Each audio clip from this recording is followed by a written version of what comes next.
I'm Bryan Caplan, professor of economics at George Mason University and author of Open Borders, The Science and Ethics of Immigration. This is a book where I actually defend a position that normally is ascribed to people against their will.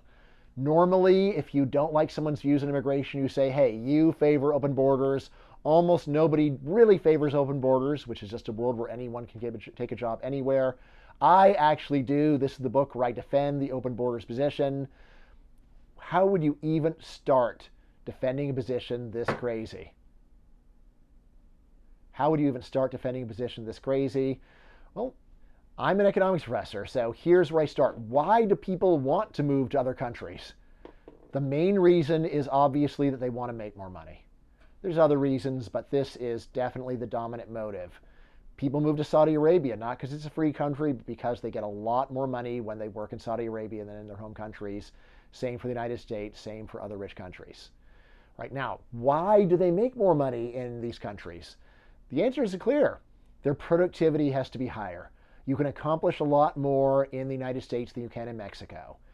You can grow a lot more food on an American farm than you can on a Mexican farm because we've got better technology, better management. All right. So what is the result of saying no? What is the result of saying that you cannot move? The result is that we trap valuable labor in places where it is not nearly as productive as it could be, which isn't just a tragedy for the worker, it's a tragedy for humanity. Because the total production of humanity is higher when labor is free to go and move wherever it actually wants to go. So this is the heart of the book. This is an argument that hardly anybody makes. If you listen to other pro-immigration authors, usually they'll talk about, wasn't it great that we let in Einstein or Sergey Brin or Elon Musk?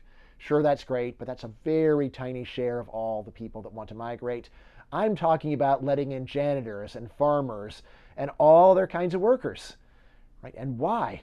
Because it enriches the world as it enriches the migrant. That is the heart of the case. Now, obviously, this is a really unpopular position, so in the book I go over all of the main complaints. There's a lot of complaints. Other people just tend to pretend that they aren't real if they are defending immigration.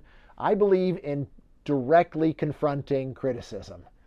Right, so in the book, I go over complaints about immigration impoverishing Americans. And I say, look, the secret of mass consumption is mass production.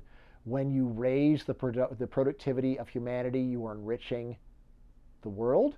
When it happens in a country, you are enriching that country. When we look at all of economic history, it's almost impossible to find any time there was a large rise in production that was not broadly beneficial. The Industrial Revolution did not mostly help factory owners. Vaccines do not mainly help pharmaceutical companies. The internet does not mainly help programmers.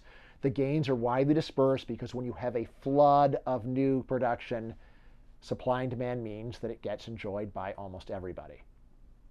I talk about the effects for taxpayers. All right, there is a popular view that immigrants are just coming in order to take advantage of the welfare state. It does happen to some extent, but you've got to actually do math to understand what the net effect is. You've got to compare the taxes paid to benefits used. When you actually go to numbers done by boring quants, they don't give you the hysterical story of immigrants merely coming to rip us off. Instead, you get the result that on balance, immigrants are paying more in taxes than they are actually using up in benefits. Then I talk about cultural effects. This one's harder because what is culture anyway? But when someone is specific enough to say what the complaint is, then we can look at numbers and see that it's wrong. It's not true that second-generation immigrants no longer learn English, for example. And then finally, I look at political effects.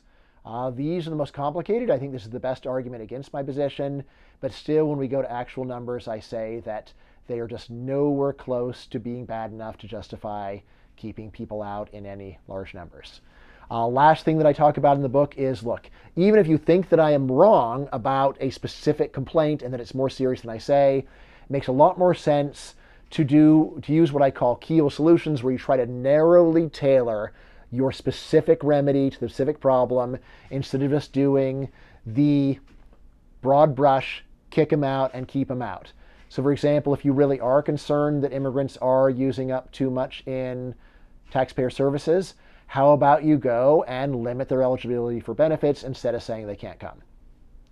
Last thing that I do in the book is say, look, there's a lot of different perspectives that we could take on this issue in terms of ethics, but still, from almost any point of view, whatever your starting philosophy is, once you calm down and consider the facts, the very pro-immigration view is actually hard to avoid. So thank you. I know it's almost impossible to change anyone's mind on this in a few minutes, but I think that the book that I wrote is as persuasive as I have ever been in my life. If it doesn't work for you, then I'm sorry, I have failed. Thank you very much.